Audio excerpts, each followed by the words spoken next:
Accidental Sin Prologue 1 by Nim Frostblight Share. Like many things, it started with a gunshot. The year was 2016 in a small town in Missouri. A middle-aged man was brewing a fresh cup of coffee before he made his way up a familiar set of stairs.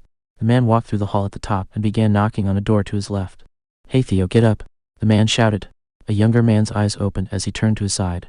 Theo felt the comfort of his blankets and tried to close his hazel green eyes again. The knocking got louder as the man barged into the room. Theo's eyes suddenly opened again as he looked at his father with annoyance. What did he begin to say when he looked at his alarm clock? The clock read 4 a.m. with a dim red glow. "It's 4 in the morning," he shouted, eyes widening. "Why the hell are you waking me up?" he asked, throwing a pillow at his dad. His father grabbed Theo's ankle and began dragging him out of bed, coffee still in one hand. "Because that's when the deer are out," his father said with a comforting grin through his thin beard. "Fine," Theo responded in defeat. "Just let me get my clothes and boots on." Theo kicked his dad's hand off his ankle as he fell to the ground. "You have 5 minutes or you're going naked," his dad said with a chuckle. Theo rolled his eyes, looking over at his calendar, November 12th. He thought as he put on a black and gray long-sleeve shirt and black camo pants. "Don't forget your kit," his dad yelled from downstairs. Theo rolled his eyes, putting on a camo jacket, black combat boots, and a bright orange cap. "I know," he yelled, grabbing a small bag and putting it into one of his Velcro pockets and grabbing his glasses. Theo hurried down the stairs as his dad tossed him a .308 caliber hunting rifle. Theo quickly did a safety check on the weapon, checking to see if it was loaded, before swinging it around his shoulder. Before Theo knew it, he was in his father's truck driving down a dirt road in the middle of the woods. The truck rocked back and forth its familiar bleached tan interior with stains from a history only an old car could tell. "Get enough beauty sleep?" his father asked, keeping his eyes on the road and nudging Theo's shoulder. Theo didn't say anything. Theo thought about the last few months and how awkward they had been.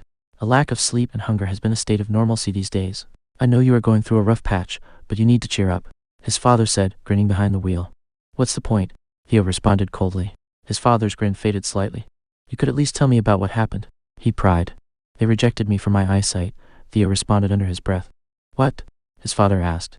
"My right eye is practically blind. I can't join up if I don't have 20/20 vision," Theo said, disappointment dripping out of his voice.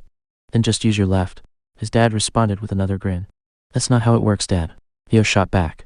"Sorry, I know you have been through a lot since you turned 21, his dad said, periodically glancing over at Theo. "You didn't get in, you lost your job and didn't get into the college you wanted, but you still have me here," he said, grinning. Theo let out a grin of his own. "We just need to get you a girlfriend, and that will fix you right up," his dad said with a hearty chuckle. Theo smiled in amusement. "Let's focus on finding a deer first," Theo said, looking out the window. Theo closed his eyes and leaned his blonde hair against the door's window as he let the rocking of the truck soothe him. Theo opened his eyes when he heard the engine shut off and his dad slammed the driver's side door shut. He shot up quickly and hopped out of the truck, slinging the rifle around his arm. Theo watched his father take another rifle out of a case in the back of the truck. "Have you seen anything around here?" Theo asked. "A buddy of mine spotted a good-sized buck, but missed his shot like an idiot," his dad responded as he loaded the rifle, sticking a bullet in his teeth as he fiddled with the weapon. Finally, he removed the bullet and tossed Theo a small box of ammunition. "Sounds like good news for us," Theo responded. "If you can manage to hit it." His father laughed. Theo finished loading his own rifle, tossing the empty box at his father. His dad smiled. "Let's go grocery shopping," he said, heading into the woodline. Theo looked down at his rifle, running his finger along the stamped lettering before smiling and following his father. Their footsteps were soft as they stalked the forest floor. Theo or his father would periodically step on a branch, causing a bird to fly out of the treetops in panic.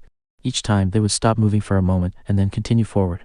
They eventually came to a clearing about 400 yards away. "This is good," his dad whispered, motioning Theo to take a knee next to him. Theo looked around and then leaned his back against a tree, feeling its damp bark from the morning dew. He leaned his back against it and slid down to wait for a deer. His father stayed kneeling behind a tree stump, keeping an attentive eye out on the clearing.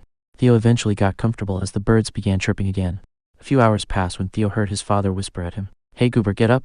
Theo slowly moved towards his dad, making sure to step on wet leaves to keep him quiet. He followed his dad's finger to see a large buck standing proudly in the clearing. "That thing's massive," Theo whispered. His dad nodded at him and raised his rifle. Theo raised the rifle to his left eye, seeing the deer in his sights. "I'll take the shot. If I miss, you take one," his dad whispered. A few seconds later, he heard the rifle crack through the forest. Theo saw the muzzle flash, and then saw the buck still standing in the clearing, now looking directly at the two. "Shoot!" his dad shouted. Theo suddenly aimed and fired the rifle, striking the buck directly in the heart, dropping it instantly. I got it," Theo shouted with excitement and surprise. "Good shit, bucko," his dad shouted, wrapping a proud arm around Theo. The two began to walk over to their trophy. "You missed on purpose, didn't you?" Theo asked with a grin. "And let you gloat about me missing a 10-pointer at 4 100 yards, hell no. His dad responded with a cheeky smirk. They reached the deer and looked down at their successful kill. That's odd, his father said with a confused look. What? Theo responded, looking down at the deer. As his eyes scanned the carcass, he immediately saw why his dad was so confused. The deer's blood was a glowing gold color. It was like the deer's blood was the liquid found in a glow stick. What the hell? Theo said in confusion. Is it radioactive or something? His dad suggested. Theo looked at the deer's blood and knelt down to touch it. Don't touch that, his dad said with concern. Theo ignored his father, entranced by the golden liquid. What is this stuff? He asked rhetorically, running the blood through his fingers. Suddenly, the glow from the blood grew brighter and brighter, blinding him. This caused Theo to close his eyes. When Theo opened his eyes again, he was standing in a large room with light gray walls surrounding him, its appearance uniform and neat. What the hell is this? Where am I? Theo questioned, glancing around the empty room. You are in purgatory. A thundering voice echoed through his mind. What? Theo said out loud. His expression was calm but confused. You have committed one of the greatest sins, killing an angel, the voice said accusingly. I did what? Theo said quietly in utter shock. The deer you shot was actually an angel, and you shot it in the heart, killing it. Now you must suffer the consequences for your actions, the voice said with demanding authority. An angel?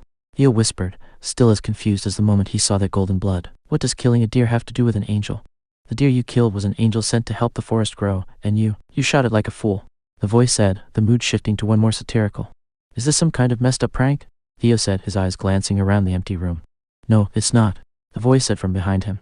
Theo turned around to see a man wearing a white robe and tucked white wings tucked behind their back. Theo stumbled backward, his back slamming against the wall. What the hell? Theo said. Hell is not the right word for it, though it is where you're going, the angel said, taking 2 steps towards Theo. I don't even believe in this shit. Why should I take anything you say seriously? Theo asked defensively. An atheist, huh? The angel said, not impressed. Suddenly, a slight smile began to play on the angel's lips as he took another step forward. Heaven and hell are very much real, Theo, and you killed an angel. It may not have been your intention, but there are still consequences for mistakes, the angel said, his smile growing too big for his face. That's not fair. I didn't even think something like this could have happened, Theo said in rejection. God's rules do not discriminate between knowledge or understanding. Right is right and wrong is wrong, the angel said, his grin growing into a jagged mess. So what? I just get tortured forever for a single mistake? Theo said in outrage. His courage impressed the angel. To Theo, this wasn't courage, it was rage, everything he had been through just to end up damned for eternity. It was the definition of unacceptable. Fine. You amuse me, human, the angel said as his face reverted back to normal.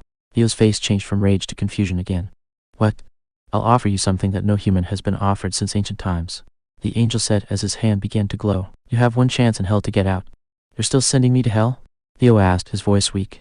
Yes, but I'll grant you the ability to escape. The angel's grin became jagged again. Your task is simple, the angel said, his voice became raspy and corrupted. Kill the 7 deadly sins. The angel placed his hand on Theo's shoulder as Theo saw a bright light, causing him to close his eyes again. When Theo opened his eyes, he looked around to see what looked like the corridor of an office building, but the walls looked cracked, and what looked like grease stained the edges of the carpet. Theo walked towards a window, looking out to see a large city stained red by the light of a red moon looming in the sky. What the fuck?